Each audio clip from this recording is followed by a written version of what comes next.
Hi everybody, welcome back to Luna ơi. Welcome to Phu Quoc, a very beautiful island off the coast of the far south of Vietnam. It's slightly rainy today, but we won't let that stop us from seeing the sights. Today we will visit a very famous place on this island, Phu Quoc Prison.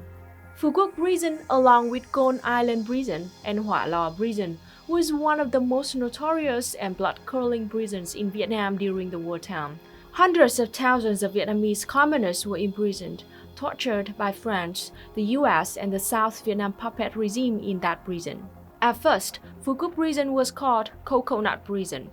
It was built by colonialist France in 1946, when they came back to Vietnam and tried to reconquer us. The French colonial administration chose this place because it is located far away from our mainland, and it would be impossible for journalists to go there to report what was really going on. In 1953, France built a 400,000 square meter prison here on this beautiful tropical island and called it Coconut Prison. Coconut Prison was the biggest prison in Indochina at that time. 1 year later, in 1954, after being defeated at the Battle of Điện Biên Phủ by North Vietnam forces and signing the Geneva Agreement, France released all the political prisoners from Coconut Prison and gave executive authority over the territory to North Vietnam. During just 1 year of operation by the French, 14,000 people were imprisoned and tortured here, and 99 of them were killed, though fortunately 200 managed to escape. 1 year later, in 1955, the USA-backed puppet regime of the south of Vietnam took over this prison and brought about 600 political prisoners and prisoners of war to this prison. From 1955 to 1957, the Coconut Prison inmates kept fighting fiercely, and about 100 prisoners escaped, though many of them were shot to death while trying to run. Because of that unstable situation, the puppet regime decided to transfer all the rest of the prisoners to other prisons, and this prison was mostly abandoned for a few years. In 1966, when the Vietnam War escalated, the puppet regime built prisons all over the south of Vietnam, and they decided to come back to Phu Quoc Island and build a new prison right next to the old one. But this new prison was 10 times bigger. They called it Phu Quoc Prison for Communists. In just 6 years of operation, from 1967 to 1973, there were 40,000 people imprisoned and tortured here. 4,000 of them died here during that time. The prison was destroyed by the war with the USA, and finally in 1995, the government of Vietnam decided to build a historical recreation of Phu Quoc Prison right on the location of the real one. And Phu Quoc Prison has been a historic site ever since. In order to strictly control prisoners, the US puppet government built 4 sentry boxes, one at each corner of each branch of Phu Quoc Prison.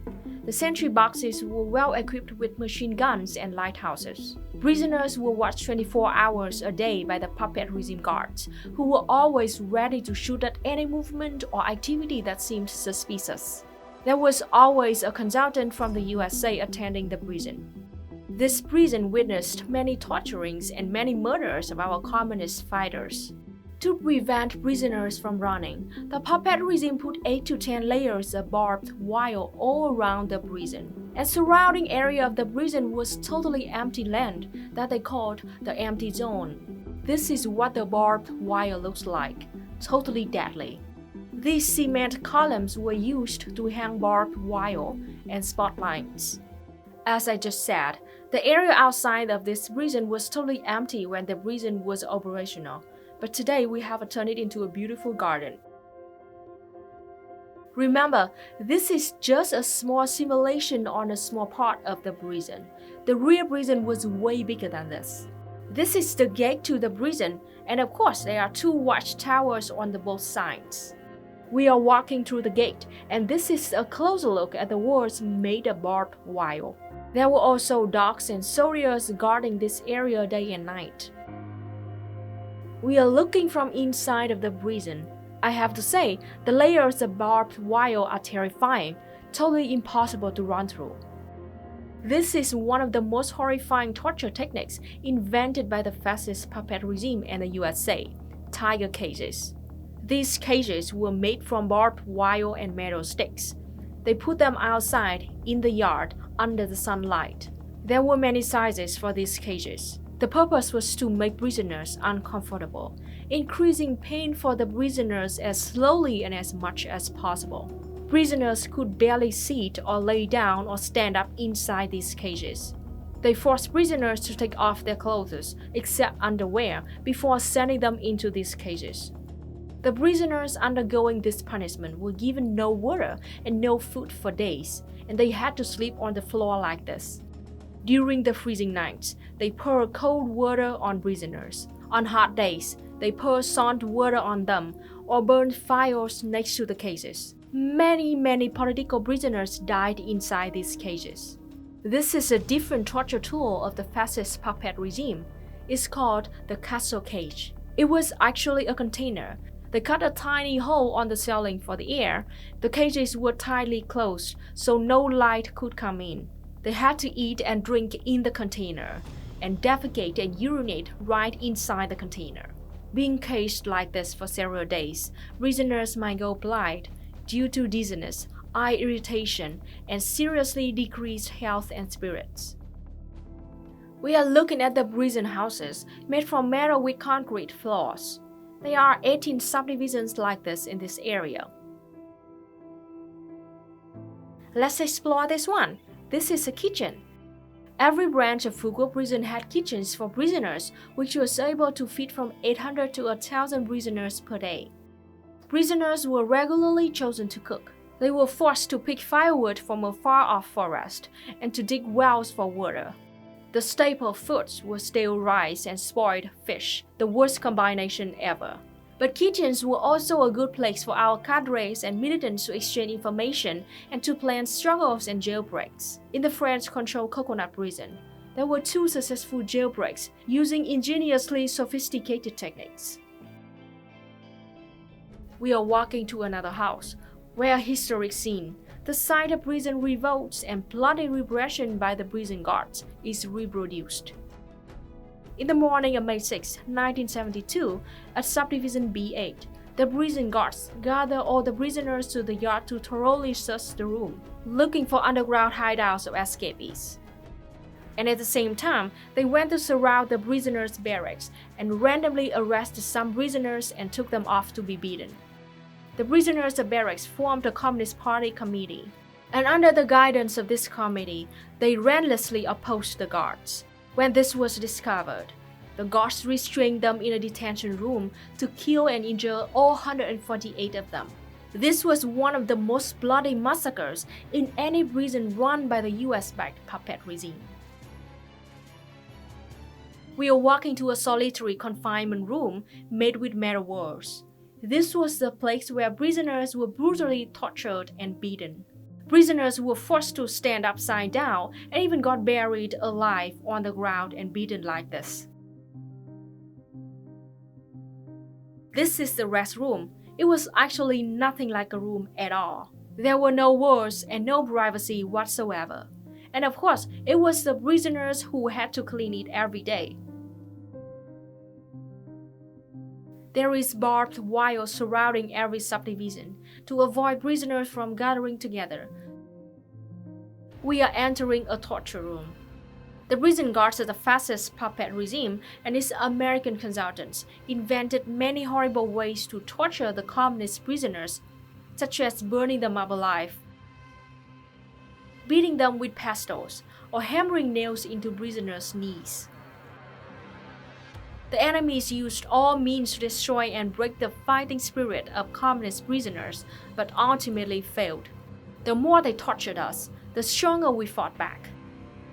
In this torture room, they used electric shock, shined spotlights right into prisoners' eyes to permanently blind them and force prisoners to drink soapy water. This is a sleeping room where communist prisoners discuss resistance plans and also escape plans. This is another torture room. In the Phu Quoc prison for communists, the fascist puppet regime used more than 45 tortures on prisoners, with origins ranging from the Middle Ages to the modern age.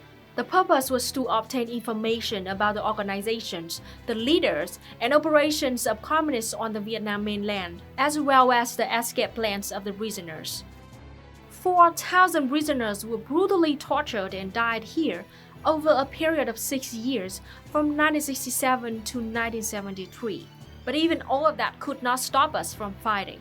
During a reunion of people who were imprisoned in Phu Quoc prison in 2009, our former resident, Trương Tấn Sang, said, "We will keep the memories in our mind all our life. We cannot forget the eventful and wretched, yet magnanimous and proud days which took place 36 years ago in the imperialist prison. We can't hold back our tears when we see these images. They make us feel indignant at those people, without conscience, who created such barbarous murder scenes." In 6 years, from 1967 to 1973, there were 7 attempted escapes through tunnels, 5 of which were successful. On January 20, 1969, 21 prisoners escaped through these tunnels.